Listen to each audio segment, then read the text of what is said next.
From Tally to Cali, It's time to wake up. Wake up! Wake up! Warchant.com is your ultimate Seminole sports source. And this is Wake Up Warchant, presented by Corner Pocket Bar and Grill. One ball, corner pocket.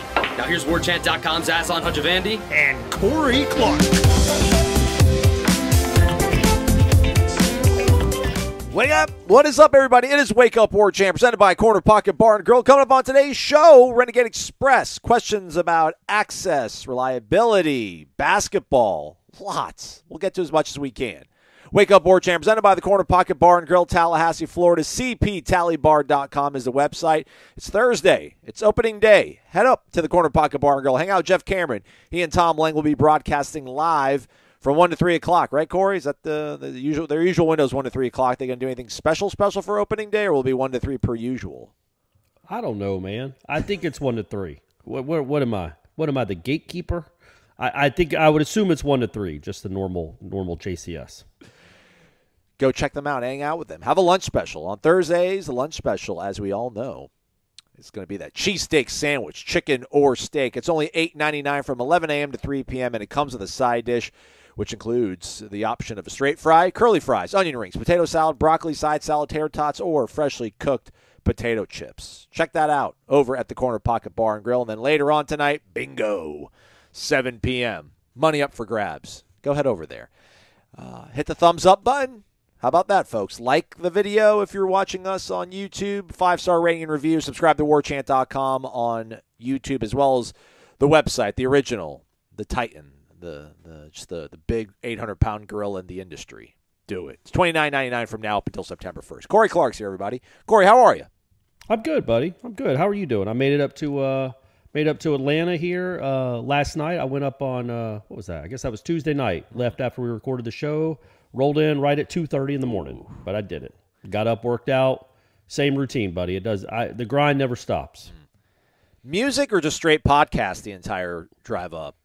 What did I listen? Straight podcast. And as I've told you, I'm not going to bore the listeners with this, but serial killers had it so much easier 30, 40 years ago, man. You could be an absolute buffoon and get away with it, like literally begging to be caught, and they couldn't find you unless you parked by a fire hydrant, like the Son of Sam or something. But as long as you didn't do anything dumb, you weren't going to get caught. And now it's got to be impossible. That's what I get from these true crime stories, like these cold cases from 40 years ago, is like, man, it was just easy as pie back then. Thank God all these technological advances have happened where everybody has phones, people have Ring cameras. It is really tough out there for serial killers.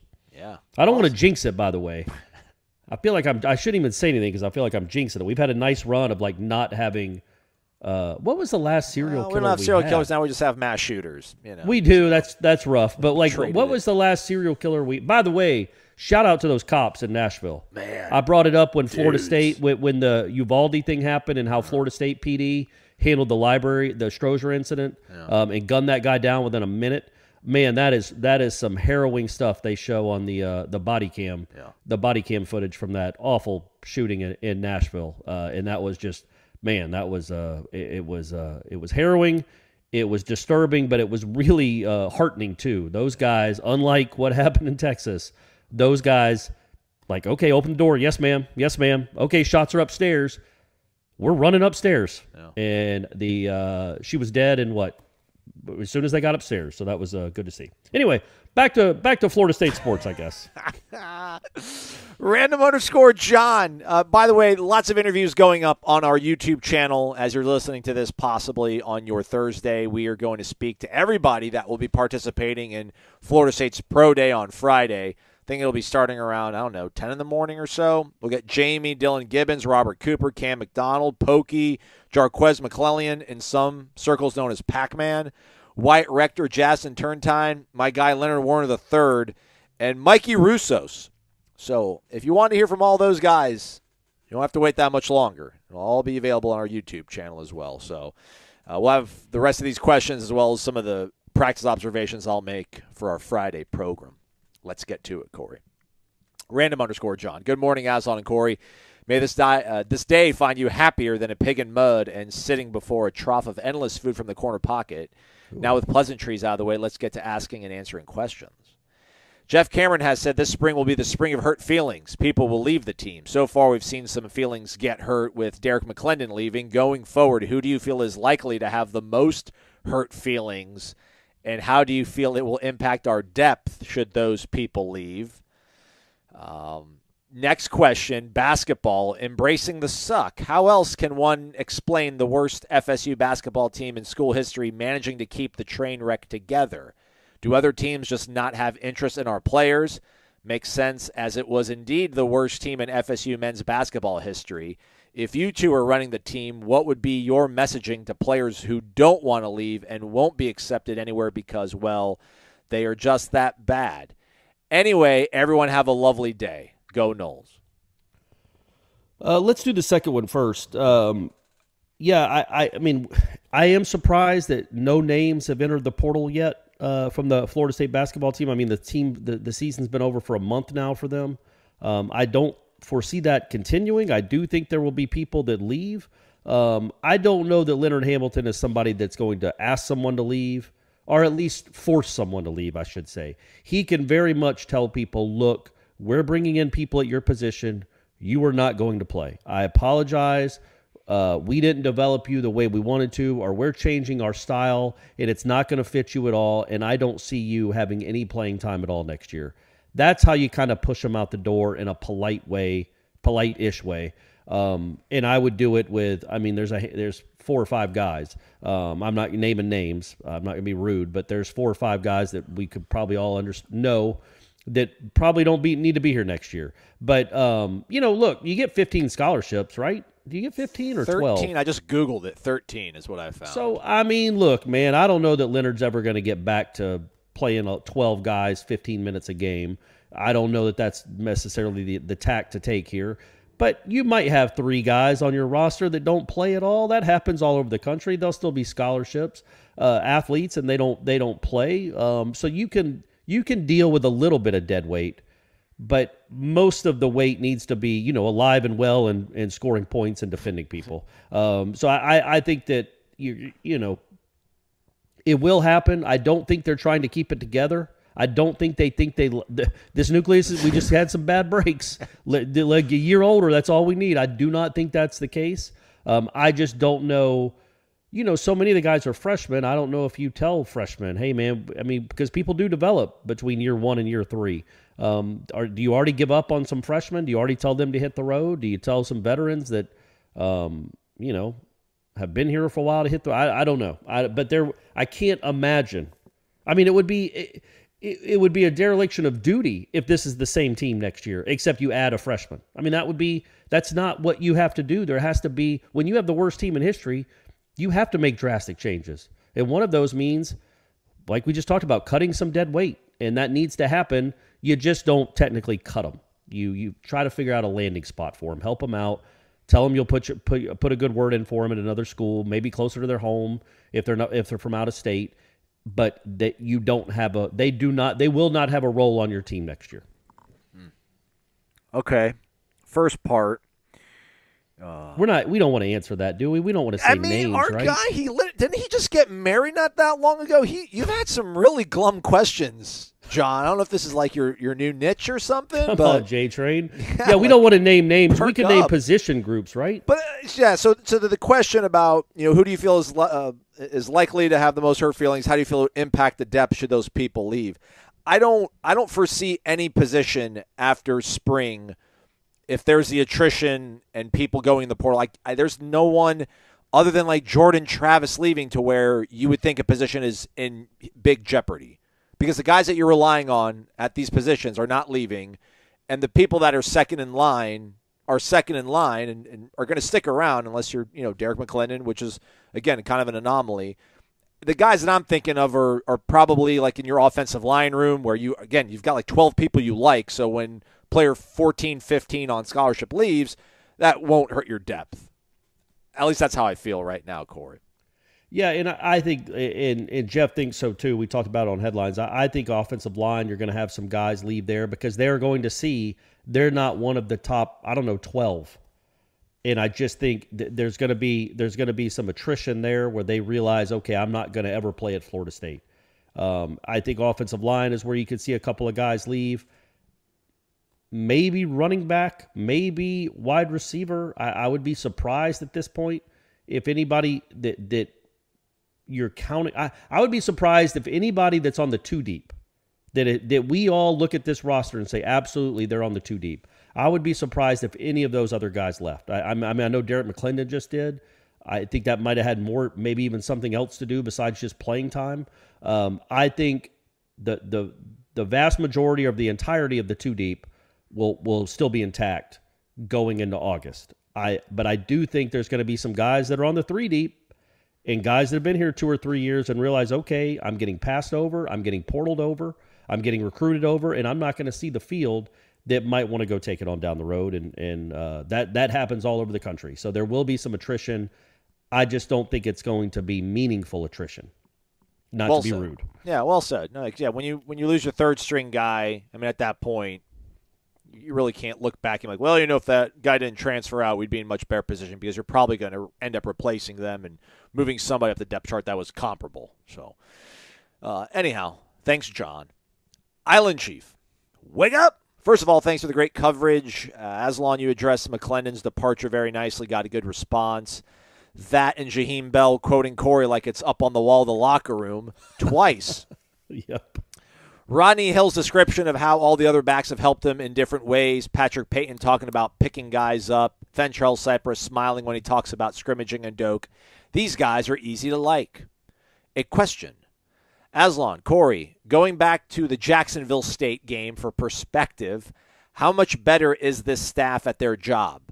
Have they grown as much as the talent, or can one be separated from the other? Say the first part again. How much have they grown since the Jacksonville State game? Yeah. How much better are they at their jobs, the coaches? Well, a lot better. There were many mistakes in that Jacksonville State game. First and foremost, the wrong quarterback played, and that's on Norvell. And I honestly think, and I said it at the time, I certainly said it later that year, he got caught up in the McKenzie hype. And if Jordan Travis proved to you that he was the better quarterback throughout August and throughout the spring, which he clearly did because he played every rep until he had to come out because his helmet got knocked off, then three passes in the fourth quarter shouldn't be enough to win a job, in my opinion. Now, that's also hindsight. Like, it did look magical there. It did. Like, it was like, what in the world? Like, and I say that because we get to watch practice. And McKenzie Milton was not very good in practice. But then he was good in the spring game. And then he was not very good in August. And he missed some time in August. Well, I think they both did. They did, yeah. But he didn't look great in August at all. And then he comes in and looks like the 2018 McKenzie Milton. You're like, well, I guess this guy just plays under the lights well. He's just a magician. So I get getting caught up in that, but I'm not the coach. Like, I'm an outlier. I'm an outsider. I'm sorry. I'm not the coach. The coach maybe needs to be a little more, I don't know. He can't get caught up in the emotion of 3 or 4 good throws and say, okay, now that's my guy. And then, you play Jordan Travis for 1 series. He gets to throw 2 passes, and then you're done with him. Meanwhile, the starting offense with your new hotshot quarterback scored 1 touchdown against Jacksonville State, the same team that Jordan Travis put up 40-something points the year before against.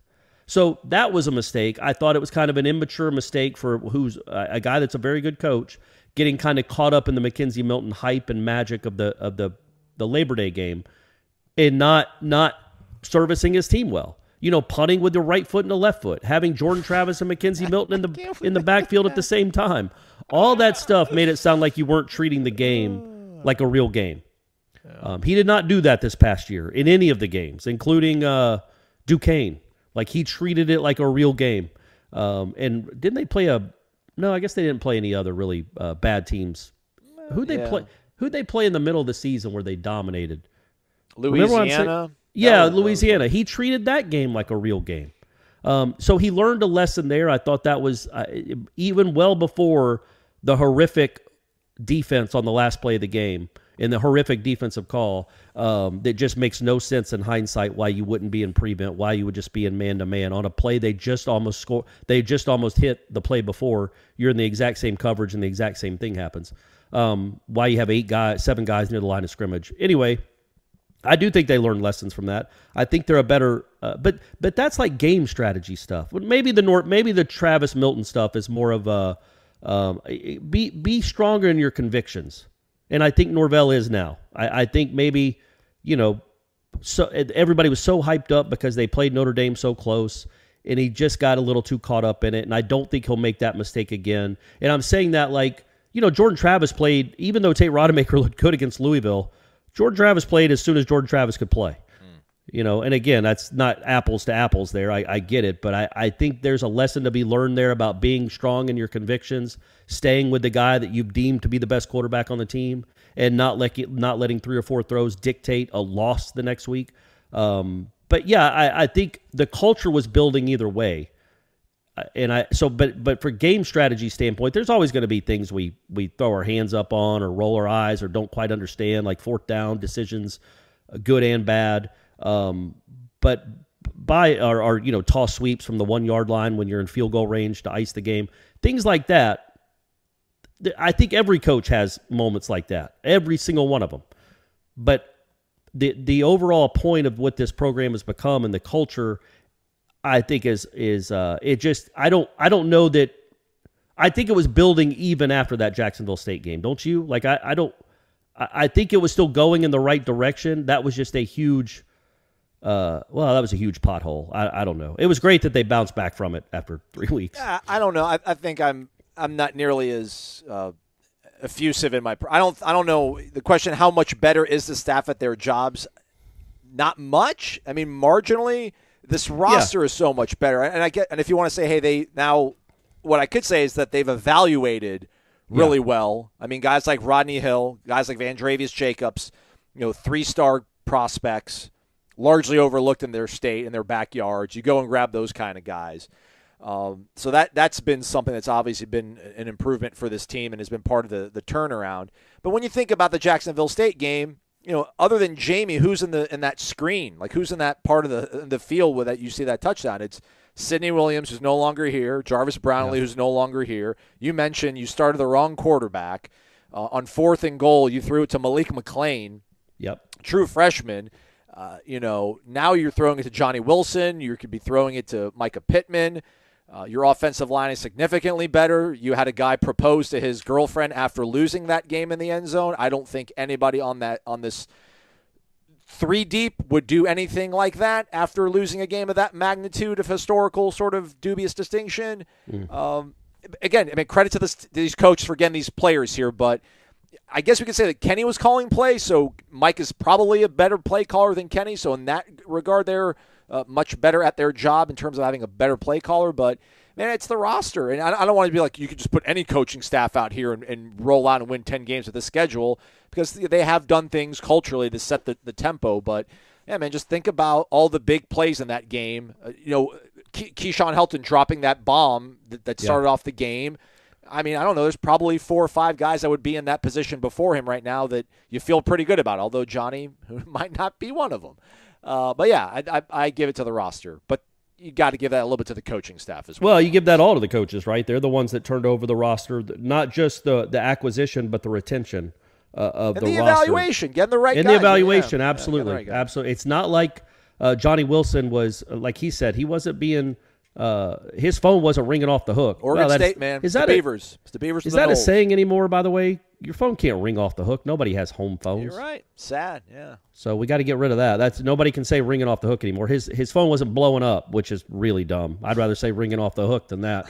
I think that that's a very good point. It's the roster. I don't think Mike Norvell is all of a sudden a much better offensive coach than he was 3 years ago. I think the pieces are better. Yeah. But he gets credit for making the pieces better. G.W. Savage. I like this question. It's only like 6 words. From what you've seen in practice, is Shyheim ready to start? Yes. Mm-hmm. Yeah, I'm buying stock in Shyheim after Tuesday's practice. I liked what I saw out of him. Yeah, man, he's around the ball. He's fast. He plays fast. I don't know what his straight line combine speed is, but, he's playing fast out there. He's aggressive. He's seemingly in the right position. He's not getting a lot of detailed coaching between reps from Adam Fuller because he seems to be knowing where he has to go. So, yeah. A little bit of edge to him, too, which you like. I like that a lot. So it's all there. Got that a lot. Like it almost as much as I like Vitamin Energy. VitaminEnergy.com. Use the promo code WarChampBOGO. That means buy one, get one free on your order, and you'll receive an item of equal or lesser value for absolutely free. It's powered by all-natural caffeine, 260 milligrams in one bottle. It's less than 2 ounces, and it's portable. You can carry it in your clutch, ladies. I figured that out. You can carry it in your book bag, kids. Yep. Make sure you're maybe like over 14 drinking this stuff. I'm not a doctor. Ask your parents. But have them use the promo code WarChampBOGO, and they'll get an item of equal or lesser value for absolutely free. Vitamin Energy, that promo code, courtesy of our good friends over there that are Florida State alums and big-time fans. Corey, how you feeling today? You got some Vitamin Energy flowing through you, or is it on tap soon? No, I'm about to take some, honestly. And then I got Brady's game that I'm going to after we record this, so I'm going to give him a little shot before he plays, just to see what that does. Get a little power juice. It's going to be like spinach for Popeye. We're gonna see what happens with a little boost right before the game. No sugar, non-GMO, no calories. 7 hours or more of energy packed with vitamins. Vitamin Energy, VitaminEnergy.com. Use the promo code WarChant, BOGO. Back at it, Corey. Big B7034. Wake up! How's it going, gentlemen? With the departure of Derek McClendon, do you expect us to go after a defensive end in the portal once it opens back up, or do we hope the players that are on this roster develop so we don't have to bring in a transfer? My opinion, unless a can't-miss contributor enters the portal, Norvell and crew will not pursue that option. Keep up the great work. As always, fellas, go Noles. Yeah, you're not going to go in and get a what was my man's name? Cushney? Was that his name? Yeah, Marcus nice. You're not going in for that. But if you can go get somebody that you know darn well is your fourth best defensive end, because that's what you're looking for in the portal. You're looking for a guy that can be your – I mean, heck, it'd be great if you could get a guy that's better than Verse, but I doubt there's going to be one out there. But, yes, if there's somebody out there that you know can be on the two deep, like absolutely has played at this level or has incredible measurables and you know is good enough to not just add depth but be a piece, go get them. Because, yeah, man, I think you that's a little cause for concern as your defensive end depth. Now, the JUCO kid, Jones if they think he's going to be a player, like and going to be ready and full go and all that, again, he has not played much football in the last 2 or 3 years. He suffered a pretty devastating injury. But if they like what they've seen out of him, that might change their outlook and the lens with which they look through the portal. But yeah, man, I think once the middle of April happened, remember Jazz and Turnentine. When did he even hit the portal? Like May? Yeah, it was late. There will be some big time names that after spring practice jump into the portal. And so yes, I don't think you handcuff yourself and say no, absolutely not. I'm not. We just don't have the space or we don't have the need. We're looking for a safety. No, man, if a great defensive end or a defensive end that can play for you and be a significant contributor pops up in the portal and is interested in you, well, you better be interested in him because you do need some help there, in my opinion. There's nothing proven at all beyond Verse, Peyton, and our man Edmond from South Carolina. I mean, you did use Jazz and Turntine in an example to say there's going to be big-time names. He did play a lot for you, though. Yeah, I mean, he played a significant amount for you. So big time probably wasn't phrased correctly. Yeah, I mean, he started a lot of games, but I mean, like contributors, it's not like you're just scraping the bottom of the. I guess we'll take this kid. There will be guys that can play for you that enter the portal. Heck, Derek McClendon just entered the portal. Yeah. So there will be guys out there that enter the portal that can help Florida State at that position. Yeah. Again, my thought is. You can replace what Derek McClendon was, but the hope was that he was going to be something different this year. That he's going to turn into all world and become Lawrence Taylor, but there's just some kind of year over year growth, almost like our portfolios, everybody. Because again, I mean, he has shown, at least by PFF measurements, and I think a little bit by our eye test, that he had become marginally better year over year. So you were thinking this final season, he seemed to be very focused, saying all the right things. His built his body up into being much more physically ready to handle the rigors of playing this level of football. You're going to be kind of in a good spot with him being your third or fourth best defensive end. Now, you're not going to have that. You're going to have to bring somebody in kind of brand new and only maybe have 3 months to get them up to speed, at least to be ready for LSU. But, you can probably find what Derek McClendon was for you this last year in the portal, I'm sure, after May. There will be some guy from some Power 5 program that's good enough to fill that 4 or 5 role that Corey mentioned. So I don't want to say shocked is such a strong word, but I'd be very surprised if they didn't add another defensive end out of the portal. I don't think it's going to be a very high barometer for them to clear to be able to get picked up by them. If you've played Division I football at a high level Power 5, I think they'll pick you up. If you fit, right, culturally. Yeah. Our guy Derek, XCQ004, wake up. Question, from a scoring defense perspective, what do we need to average in order for us to make the playoff? I think if we hold folks under 20 a game, we could win them all because I think we can and will score at least 21 in every game. Go Noles. What did they do last year? I'm going to look that up. I usually have that stuff ready on my screen, but we haven't had to dip into the numbers in quite some time. But I'm not too far away from it, so just bear with me. I got it. I got it. You talk. Look at that. Well, if you got it, then talk. Then why do I have to? Well, I mean, I'm on the page. I just got to scroll up. Well, it doesn't work this way, though. It's not, just because if Florida State averages 22 points per game this year and they only allow 19, doesn't mean they're going to be 12-0. They're going to beat North Alabama 55-10, but they could then turn around and lose to Clemson 35-28. Yeah. So last year the defense gave up 20.6 points per game, which is a good number in 2022 college football. 20th, tied for 20th in the country. Yeah, I mean that's good. And they outscored opponents. So they averaged 36.1. So they outscored opponents 15.5 points per game. Yeah. That's a solid margin, man, for a scoring margin in a Power 5 conference. That's solid.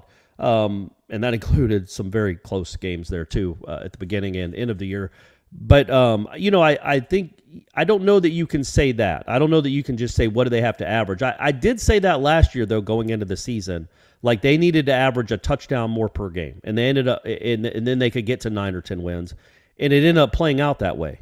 That's how stats and averages work. If you average 36 points per game, you're going to win most of your games, especially if you only give up 20. So I think this year, can we let's just say they go up to 38 points per game. If they stay right around 20.6, I think you can expect a 10-3, 11-2 type season. I again though, it could be a one-off outlier where they play horribly. Like TCU had a really good defense until the last 2 of the last 3 games of the season where they got torched. But they had a really good season when it mattered in the regular season. The defense did. They held teams to under 17, under 14 a lot. But there will be games where other teams score. You're playing a tough schedule. You might give up 30 a handful of times. So I don't know if you can just play the averages game like they do in Moneyball. Tough schedule? Well, I mean, they're going to have some. LSU's tough. We don't know what Florida's going to be. Clemson, they got their 2 toughest games the first month of the season. So what if they lose both those games and give up 30 each game, 35 each game? It really won't matter how good the defense is at the end of the year if you're talking about a championship. Right? Like your championship goals are over as far as national getting into the playoff, I mean. If you lose those 2 games in September and then your defense turns it around and looks great, I don't know that you're not getting in the playoff with 2 losses from the ACC. Accurate, yeah, I'm with you. Yeah, so a tough schedule is probably a little bit much, but it's a tough start to the schedule. I don't know. That's a long way of me not saying I have no idea what they need to average. Well, you said 2. If you added 2, if you could have either averaging 2 more points per game or surrendering less. 2 points less this coming season. Which one would you take? Probably, again, it's weird though, right? Probably the offense. Really, I'd take the defense. I think it's a much tougher ask, though. I think it's much more likely they'll average 2 more points on offense than they would, even though they've added these pieces in Fisk and Darrell Jackson and Fabian's full go. Defense is feisty out there at practice. This really good Florida State offense, which we all think will be one of the best ones in the country. It struggles with this defense, which is a very good sign. But, yeah, I think, man, when you look at the team last year, the games they lost, 2 of the 3 were on the offense. Like, again, you win a whole quarter. You scored 20 against Wake Forest? You scored 17 against NC State? Those were the reasons you lost those games. 21 against Wake. Sorry, I apologize. Fitzmagic, for the 21 was. Oh yeah, because he made the. Yeah, I apologize for you making that extra point. But then you look at the games they won late in the year. Well, that was obviously much of it was due to the offense being great. So I don't know that you can play the numbers game like that. I think I would say more if this offense averages 40 points, if this offense is a top 5-ish offense, you're going to win 10 or 11 games. That means, there aren't many teams that average 40 points per game. And I do think this team is capable of it. And that gives your defense a little more leeway to not have a great night. Because that was the problem. Against Wake, they didn't play great, clearly. But they played good enough to win. They held Wake to 28 points at home. If you'd have told all of us before that game... It's 31. 31-21. But it was, it was 28 until they kicked the field goal to, ice it. If you would have told me with 2 minutes to go in the fourth quarter, Wake had 28 points, I would have thought Florida State was going to win that game. Mm-hmm.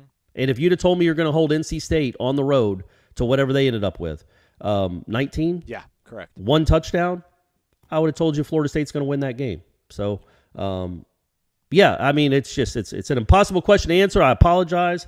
I would say if they average, if the defense holds opponents to 7 points per game, baby, we're going all the way. We are going all the way. Let me see what the number one. So that's my answer. 7 was in the country. Illinois was the number 1 scoring defense in the nation last year. 12.8 points per game. Get to that's your goal. That's your barometer. Get to 12.7 points per game. You're going to win them all. Old Dad's a Nole. Wake up! 2 questions, if I may. You may, old Dad. I'm still kicking rocks over our basketball situation, so I'm sorry this isn't football talk. Or maybe I take it back then. What was the better championship game, Georgetown-Houston or UNLV-Duke Part 2? Talk about some big boy basketball. I don't remember the Georgetown-Houston game that much, other than it was Ewing versus Olajuwon. Yeah. And Georgetown finally got theirs. They won that. I think that was the year after the kid threw it to Worthy. Yeah. Remember that? Just late in the game, after Michael Jordan shot to give him the lead, the point guard for Georgetown just literally, if you haven't seen the clip, everyone, he literally just throws it to James Worthy, who's standing there, almost like calling for the ball, like deking him. And he throws it to him, and that's the ball game. It was crazy to see. But that Duke UNLV game is an all-timer. It's just hard for me to enjoy it because of Leitner. Also, I lost a lot of money. My dad used to have an office pool where it wasn't like a bracket. Yeah. It was he would put numbers in a hat, and you would get to draw numbers. So he would there were 16 of us. So you got 4 teams. You got 1 in each region. And if you got if you drew number 1 out of the hat, we're on to the East region. And if you draw number 1 out of a hat, you get the first pick. Well, nice. I got the overall first pick, and who did Corey take? Well, the undefeated best team of all time, reigning national championship UNLV. And so, literally, there was I think it was going to be like close to $1,000, and it's for a kid, a 14-year-old. Back then in '90 or whatever. Shoot, are you kidding? Inflation. And I was like 14, and I'm like, oh my, I'm going to be rich. Can I buy a car? And then UNLV blew it and lost the game, and that was one of the very few people that was not rooting for that upset. I was devastated, actually. But yeah, that was I still think the Villanova UNC game might be the best of my lifetime. The kid hitting the buzzer beater from 30 feet, that was incredible. I think we're going to have a good championship game. It might not be the sexiest names. It could be, this Final Four is terrible. It could be Miami FAU. It could be San Diego State UConn. But I think that it'll be a good matchup nonetheless. I don't know if it was funny because I'm bringing Brady down for spring break, and I'm not sure when I'm driving back down there. And I'm like, well, I guess we got to be back down in time to watch the Final Four. And I'm like, oh, no, wait, it's San Diego State and Creighton. Or who is it? San Diego State FAU? Yeah. I could just watch the 10-minute recap on YouTube. I don't have to be in front of a TV to watch San Diego State and FAU. And I'm pretty confident I'm not the only person in America that will have that same outlook on these games. Well, that's why you go to my bookie and you put some money on it. It makes it a little bit more interesting. All right, second, which FSU moment is the largest crushing moment? Looks like he's given us 4 options. The complete collapse against Middle Tennessee State. Oh, going old school. Yeah, all right. That's his. He puts in parentheses. Getting spanked by Kentucky with FSU having an NBA starting 5. Falling asleep on an inbounds pass versus VCU. Mm-hmm. The 5-minute lull in the second half versus Michigan where we were the better team.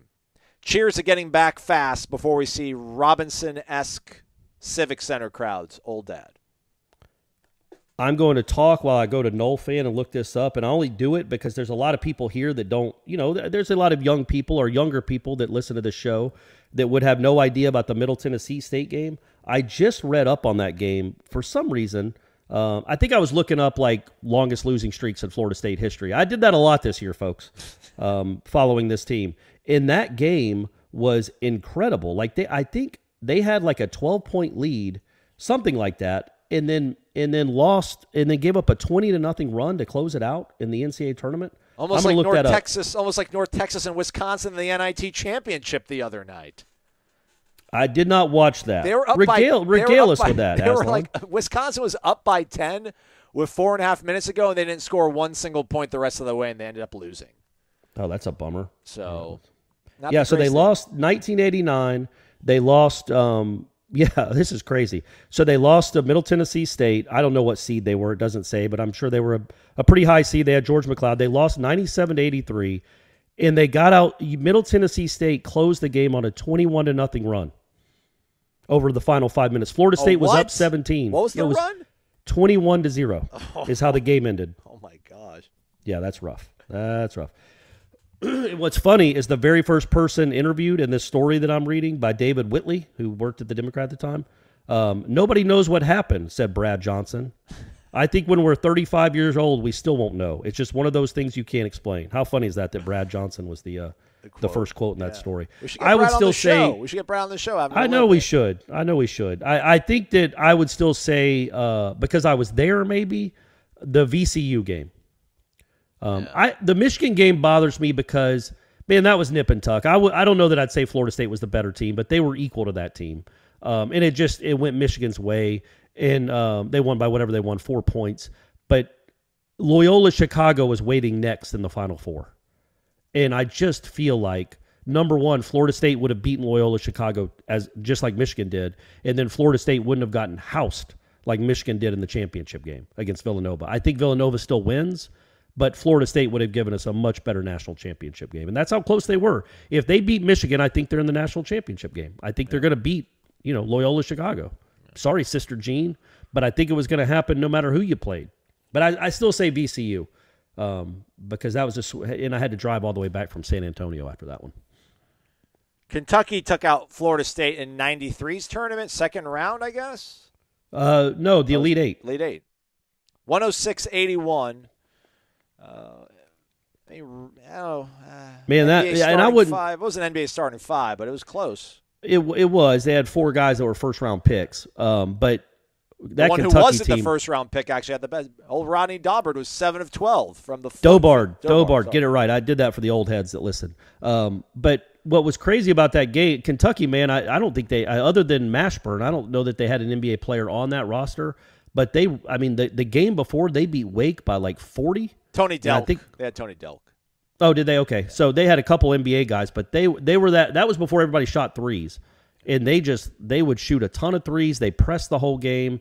And Florida State just didn't have any depth, and then they got into foul trouble. I think Doug Edwards got 3 fouls within 10 minutes, and he was the only guy that could rebound, and he was such a unique player. But what was cool about it, what they did do in that game was because Kentucky did full court press, shot threes, 94 feet the whole game. It was unlike anything that anybody else played at the time. When Kentucky would make a shot, Charlie Ward would be the inbounder. And all he did was throw go patterns to Bob Sura. And it resulted in like 10 straight points until they had to stop the way they were defending it because Sura would just go deep. And, I don't know if you guys know this, Charlie's a pretty good passer and would hit him 80 feet away with these beautiful passes. And Sura was such a good athlete, he'd go lay it in or dunk it. And but it didn't end up mattering. They lost. Yeah. All right, we'll go with the VC. Trip down memory lane. Yeah. The good times, everybody. Make this weekend a good one. Saturday is Final Four. FAU taking on San Diego State. Miami taking on UConn. Get some skin in the game over at mybookie.ag with the promo code WARCHANT. That promo code lets them know you listen to the show and you're a fan of the program, which we're a fan of, but also gets you a cash deposit bonus, so it's not just totally altruistic. You'll have some extra money in your account to make some plays here. Again, right now, 2-point line on San Diego State. They are giving the Owls 2. Meanwhile, Miami's getting 5.5 from UConn. Maybe the over on that one, 149.5. That's a very big number. But if our guy Corey Clark thinks it's going to be a pretty close game, I think it's going to be like a pretty close game in the 70s. So I would think. What'd you say the over was? 149.5. So that's 80 to 70, basically 76 to 74. Well, yeah. Man, I would be surprised, even though I like the way all the guys that Miami has. It's so hard to shoot in those domes. Good point. Good point. You know, there's not. It's usually those Final Four games can be so ugly, and it's the first game. They're not used to the stadium and the sight lines. I would be surprised if it got that high. I'm just going to throw that out there, gang. I hate betting the under because it's not as fun. You're rooting for people to miss, but I don't know how to handicap the San Diego State FAU game. San Diego State has a horrible offense. But they remind me of like the 2011 Florida State team. Like horrible offense, or 12. Horrible offense can't score, really, but man, they guard you. And every game is 55 to 52, I would think. I would think that's what you're going to look at that game. In that game. There you go, everybody. MyBookie.ag. Again, use that promo code WARCHANT, gets you cash deposit bonus. All right, let's actually, I meant to mention this during the basketball segment, but how about CY? For like an hour and a half there was probably going to be the next head basketball coach at Temple University. Yeah. But then sort of, I don't know what to call it abruptly, but he ultimately sounds like he removed his name from contention in terms of some maybe concerns about stability throughout the university. I guess apparently their president has left their post at the university, so not the best time to maybe take a new job. Amidst some controversy, I think. I haven't read up on it, but there was some controversy about the new Temple president. I think he was new, but anyway, he had to resign. So, yeah, I can understand that you wouldn't want to walk into something. You wouldn't want to leave. I just feel like CY will be able to go to he'll have a similar type job offer as long as Missouri's pretty good again next year. And, in fact, who knows, man, he might have a job offer in Tallahassee. Yeah. And you don't know if he's going to want to, maybe you don't want to go jump at Temple if it's shaky ground, which it appears to be from a leadership standpoint. Listen, I'm cool with CY coming to Tallahassee if that's what happens. That's why I asked you like the other week ago, like on a scale of 1 to 10, and 10 being Jay Wright, like where would you put getting CY to come here versus, I don't know, like get an assistant from Kansas State. Like get an assistant from a staff that just had a really good run. Maybe Kansas State makes the Elite Eight again next year or whatever. But you feel like CY can get the most out of his guys. Like he coaches well. I don't X's and O stuff. Listen, I'm not the basketball guy, but man, you cannot say that guys don't play hard on teams that CY is on staff with. I don't think Florida State played nearly as hard this year without CY as they did years prior. Now, is that causation or correlation? It's for you to decide. But man, if a program like Temple is noticing him and would bring him on, despite his record at Georgia Southern way back in the day. Right. I think that's not a bad fit, man. Get a guy here that can get you players and can make those players play really hard. Because at the end of the day, man, I don't know who's drawing up the best plays coming out of timeouts and how much of a difference that makes in this day and age. Yeah, man, again, you can be the best tactician in the world and be an absolute basketball savant genius. If you can't get players to play for you, it doesn't matter. And CY could get players, and he will get them to play for him and play hard. So, yeah, man, it's an alluring it's certainly an alluring option if his name is still available, if that's something that happens when Leonard decides to hang him up, or he's told to hang him up, whichever comes first. By the way, do we have any more basketball questions? No, it's the last one. I wanted to say real quick about, because I know a lot of people have looked at Miami, or a lot of people have said, look, this can't happen at Florida State. It's done. It can't be resurrected. You got to get somebody else. And that very well could be true. I'm not arguing it. But I don't think people remember how bad Miami was.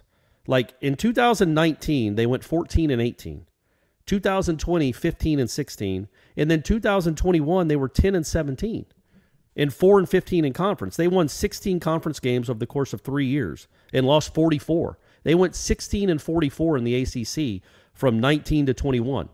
And there were people that saying, why is Larinaga still here? That was Larinaga's 10th year. Yeah. That they had his worst year.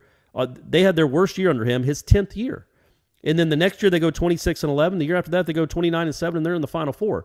So it can happen with a guy that's been there a while. And it's a whole new world with NIL and portal. Right now, Florida State is not conquering that world. They're not. Like Miami did. That's a huge thing, Corey, right? It's the thing, right? But I'm saying, like, it's not like you can't I mean, they went 10-17 in 2021. They were horrible. And they've been to an Elite Eight and a Final Four the next 2 years.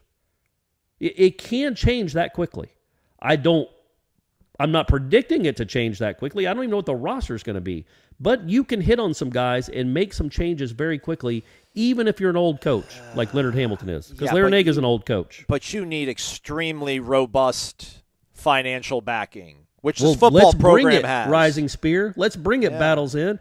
Hey, Hambone, Norvell just donated $1 million to the cause. I know you made some money. Let's get that checkbook out, my man. Would you rather have Greg Marshall or CY?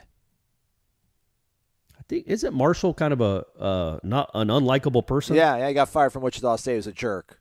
Yeah, CY. Okay. That's just me personally. I get it. I like CY. I think he's a good person. I think he would be a great ambassador for the school. He was when he was here, and I just don't like dealing with rude, obnoxious, kind of almost despicable people. By the way, Larinaga is 73. So yeah.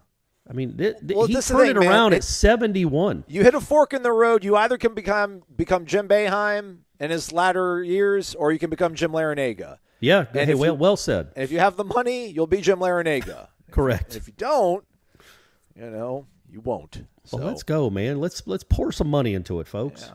I know. Like I've got this weird. Verse is coming off the books next year.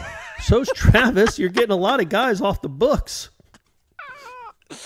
Let's take one or two more. Noel Boy 02, good morning, guys. What past season do you wish you could have covered Florida State football with the media availability that you presently have under Mike Norvell?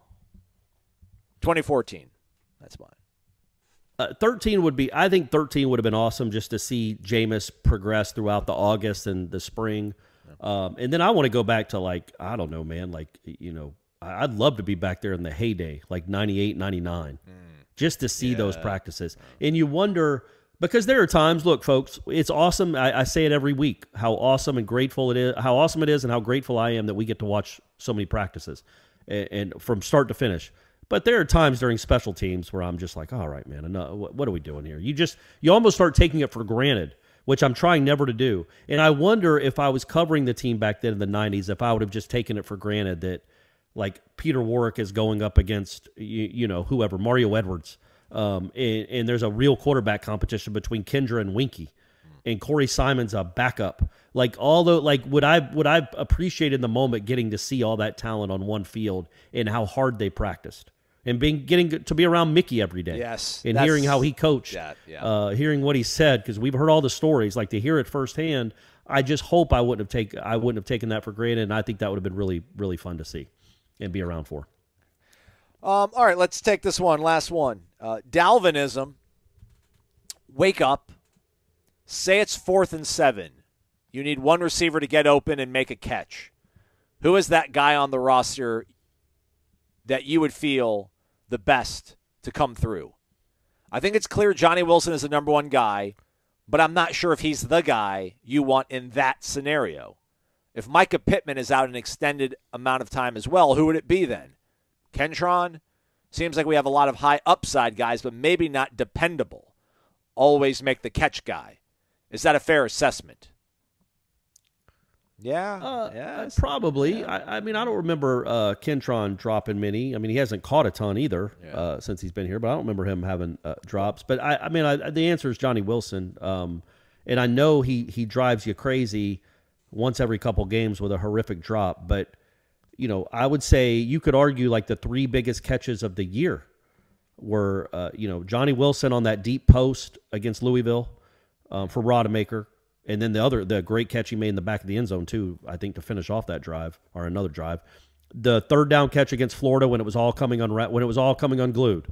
When you had a 17-point lead and it was about to be blown and you're facing 3rd and 8 and you just throw it up to the kid who's had a bad night and he makes that catch to keep the drive going and then you score the touchdown that eventually wins the game. And then what he did against Oklahoma were they down or tied? Weren't they tied when he caught that pass? The 60-yard pass? I don't think so, Max. Did we not score a game-winning touchdown or we kick a field goal? No, it was a field goal. Fitzmagic, man, coming through. All he does is kick game winners. So those are the examples that I would use. Is like, and he was not open Well, the post he was from Rodemaker. But other than that, it's not like he was open, but he made those tough catches in critical times. And so that's where I would say if it's 4th and 7, unless somebody's running free, then you're throwing it up to 14 and trusting that he's going to do what he did so much of his first year here and come down with the catch. Because I know, again, he dropped some big ones in the Florida game. That was an enormous catch. It might have been the biggest catch of the season for him. By the way, he also made a huge catch in the final NC State drive that ended up, we all remember how it ended, but he got that drive going, got him in NC State territory with another one of those Johnny Wilson catches. Just jump up and catch it, and all of a sudden it's 30 yards. He made some enormous catches in critical moments in the late stages of games. So that's my guy. That's probably the right answer because, yeah, if it's the moment where you need them to come through, Johnny has shown that he has come through. Yeah. In those moments. And now you can say, well, if they were in those situations, like the whole Brett Favre comeback, it's because he threw 3 interceptions in the first Understood. half. Especially the Florida game. Yeah. So I get that. But maybe to zag, I'm just prisoner of the moment. On Tuesday's practice, one-on-ones, KJ Kirkland was inside of Jaheim Bell's jersey. It was like they were Siamese twins running a route. And A.J. Duffy fired a ball like between the both of them. And somehow Jaheim Bell got his arm cradled underneath it, and it stuck to him like Velcro. And I'll take that. I think Jaheim might be a guy that's just going to have silly catch radius and just dependability and reliability in his hands. Yeah, that's a fair. And Cam McDonald made some really nice big catches, third down catches through the course of last year as well, even though he's banged up. It's a position they like to go to on third down, and they have made an upgrade at that position. So, hey, that's a good answer, too. They got some options. Wait till you see what old Vandy Jacobs is doing out there, too, gang. Vandy Jacobs. I can't come. Van doesn't sound great. I don't like saying Dre. Jeff Cameron said all day Dre, and we just call him all day. Yeah. That's something we could do, but I don't know. We got to figure. We call him the doctor. Van Wilder? Van Wilder? Because wasn't Van Wilder based there's a on Florida State tie. Yeah, it's based on Burt Kreischer. But I right now the doctor. I don't mind the doctor. Okay. Where did the doctor come from? Dr. Dre. Oh, I got Don't they call him Dre? Yeah. So you call him the doctor. I do it all the time. That's all I do really. Is we're for the last 30 years in our country, every nickname is based on a name. Yeah. The name, like you're just KD. Or, Braun, or whatever we call LeBron. Kelvin Benjamin's KB. There you go. Yeah. So it's cool to have like a name that doesn't but then doctor is for Dr. Dre. So I didn't get that one. I didn't get that one either. Back in the day, man, in the 30s, that's all sports writers did would sit around drinking scotch, coming up with ridiculous nicknames. The Sultan of SWAT. Yeah. Like if you can't have something like that today. Your editor would be like, "What is this? Get this out! You can't call somebody the Sultan of SWAT." Magic Johnson got his nickname from a writer in Lansing, Michigan, calling him the Magic Man, but couldn't do that. We could call him Magic. That's not bad? You can record.